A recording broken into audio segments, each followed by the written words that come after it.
Welcome back to the Draft Ranking Show. It's time for a 7-round mock draft, this time Minnesota Vikings edition.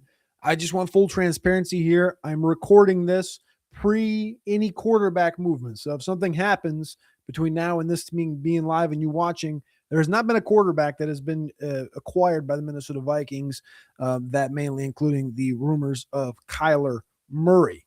I'm Cody Carpentier with the Draft Ranking Show. We're here every single night, 7 p.m. Eastern Time. We're walking through all 32 teams, maybe 28, all the ones that have first-round picks, and their 2026 NFL Draft outlook here until the NFL Draft. We're about 6 weeks and some change until the NFL Draft. Will be 6 weeks officially. On Thursday, we'll be up there live in Pittsburgh. But today, we're going to start with a 7-round mock draft for the Minnesota Vikings. They're picking 18th overall in the first round. They have 1 second, 2/3, a fifth, a sixth, and a couple of 7th-round picks. So we're going to get through all of it.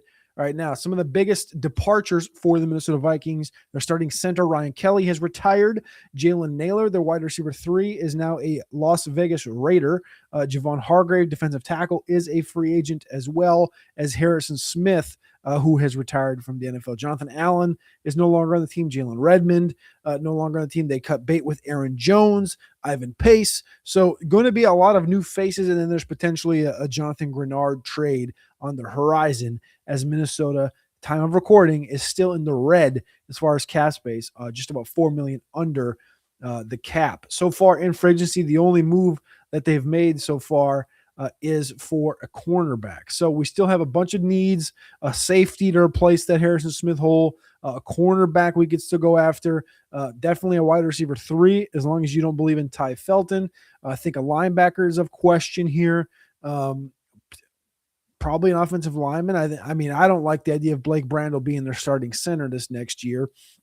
They could probably potentially move Donovan Jackson inside, but I'm not sure that's exactly what they want to do. And then, of course, quarterback and running back. I mean, Jordan Mason is the only running back on the roster right now, next to Xavier Scott, but they need another running back at this point in the draft or free agency, but they haven't done that yet. So let's get after here. We're going to pick at 18.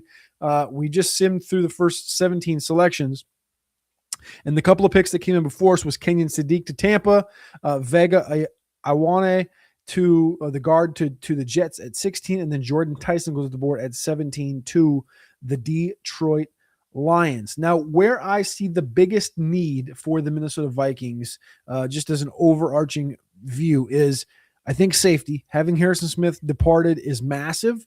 Got to see that last final game from Harrison Smith up in Minnesota this last year against the Green Bay Packers. They had a James Pierre at the cornerback position. I think DB is number 1. So that's why I think you've seen a lot of mock drafts recently labeling Emmanuel McNeil-Warren Toledo as that guy.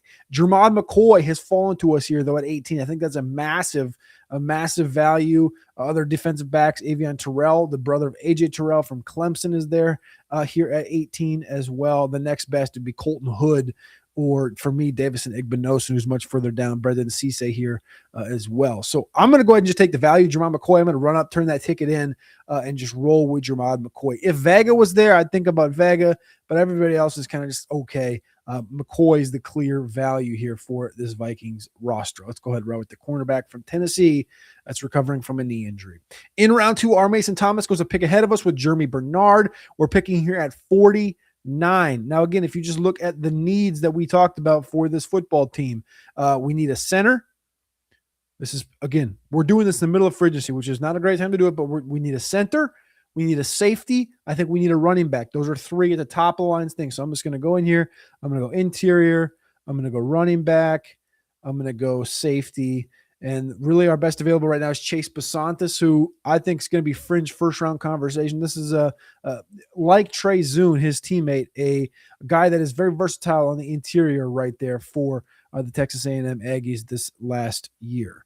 Some other options you could go defensive tackle right now. As a starting defensive tackle / end is Tyrion Ingram Dawkins. He's the left D end right now in that defense. We also could line up linebacker. I wonder if Anthony Hill is still available. He is not. He's gone. So our best linebacker available is Jake Golday. Interesting spot here. We do pick at 82 and 97. I do think there's going to be a little bit of value here with a potential of a Mike Washington falling. Sam Hecht, if you want to get a center, could also be there at pick 82 for us as well. I don't mind kicking the can. Anthony Hill. What is Anthony Hill doing way up? I've always said the floor for Anthony Hill is 45 to the Ravens. The idea that Pro Football Focus has Anthony Hill ADP of 70 is cockamamie. I'm taking Anthony. This is bananas. I can't believe he's that far down. We're going Anthony Hill, linebacker. Minnesota just got a new linebacker here at pick 49. So they started with Jamar McCoy, Anthony Hill. That's a massive start for the Vikings. I said Sam Hecht from Kansas State might fall to us. He's the number one center for a lot of the NFL draft analysts right now in the space. Sam Hecht from Kansas State performed well down there at the Senior Bowl. We're going to get the Vikings a new center out of Kansas State. Now, the fourth and final selection inside the top 100 of this draft is going to come here at pick 97. So far, we have Jamar McCoy from Tennessee at 18, Anthony Hill in round 2 at pick 49, the linebacker, and Sam Hecht at pick 82, the center from Kansas State. Some of those other positions of need, like I talked about before, safety. We could still use a receiver. We can check in on the quarterback market, depending on how you feel about the whole J.J. McCarthy thing. Not that I think Drew Aller is going to come in and start, but we had to check it out, just see who's coming on the board right now.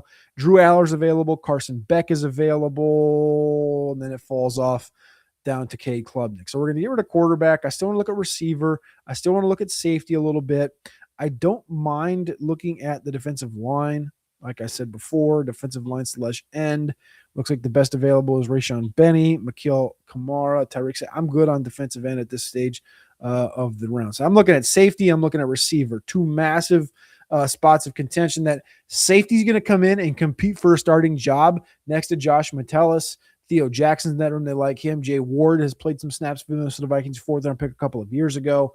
The other one would be wide receiver. Who's going to be your wide receiver 3? Competing with third round pick from 2025, Ty Felton out of Maryland, with the departure of Jalen Naylor. So there's an option as well. And then I forgot almost about running backs. We got to check in a running back as well. So those are your 3 positions that we're looking at for these next 3 picks from now, 161, 195, and so on and so forth. So pick 97 as the clock ticks by. I'm very much thinking, I think Antonio Williams would fit really well into that wide receiver 3 spot. Bryce Lance stretches well. Ted Hurst is interesting. At the running back position right now, we're looking at Seth McGowan, Emmett Johnson from Minnesota, played high school ball in Minnesota. Nick Singleton would be a great compliment. Emmett Johnson and Nick Singleton would be great compliments to Jordan Mason as far as what we got last year out of Aaron Jones and some from the last 2 years.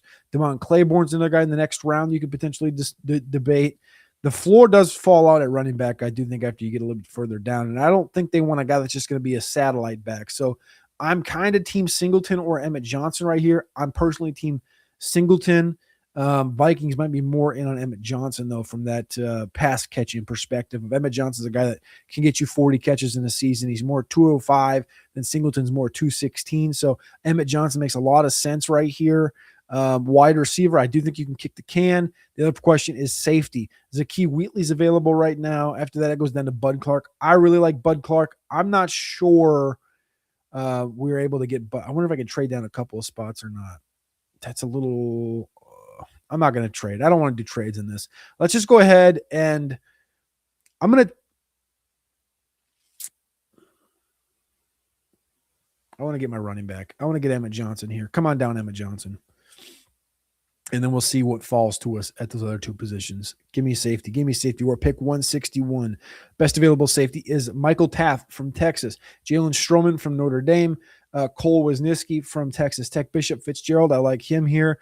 His ADP is considerably next round. So we're currently picking at 5.161. Jalen Catalon's a 7th-year guy. Lewis Moore, a little undersized. Lorenzo Styles, super athletic. I think we kick the can on safety to the next round. We're at 161 here. And our receiving options have dropped off a little bit. But as far as that wide receiver 3 spot, I do like Jeff Caldwell, Tyron Montgomery, both guys that are – Caldwell's a 4.3 guy. Montgomery's a 4.4 guy. He's going to be participating in the Toledo Pro Day expected upcoming. A guy that is from John Carroll, Division III, excelled wildly at the Senior Bowl. I think Colby Young's interesting. Vikings could also use 2 wide receivers by the end of this whole thing. I mean, Miles Price is more of a punt return gadget type of a guy. He's their number 4 and the only 4th receiver on the roster, and that's it. So I'm going to go Montgomery here at 161, and then with these 2 picks at the late part of the 6th round, we're going to double tap. I have to go safety, and I have to go receiver. Wait, where are we at again? Here's my pick. So I got corner, linebacker, center, back. We got receiver. What else am I missing here? Where else do I want to go with the Vikings? Where's my sheet at? I could go corner again as well, depending on who's available.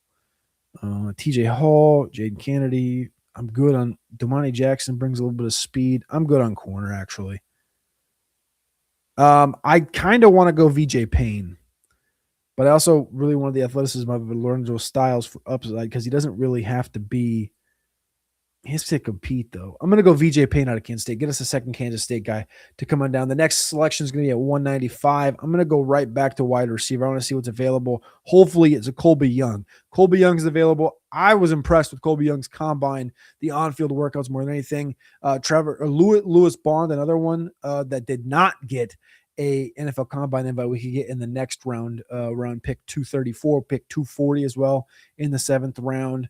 Let me check on quarterback here. We're late enough. You might want to throw a dart on one of these guys.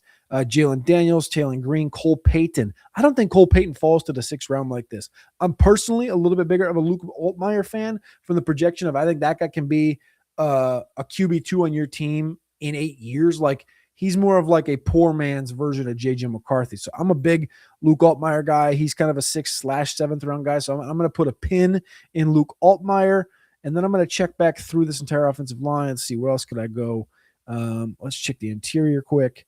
We're at the 11:45 mark. We got to get out of here. Say, Cody, get the hell out of here. Get Ethan Anianwa, the versatile guard/tackle from Ohio State with 34.5-inch arms. Let's go Anianwa from Ohio State.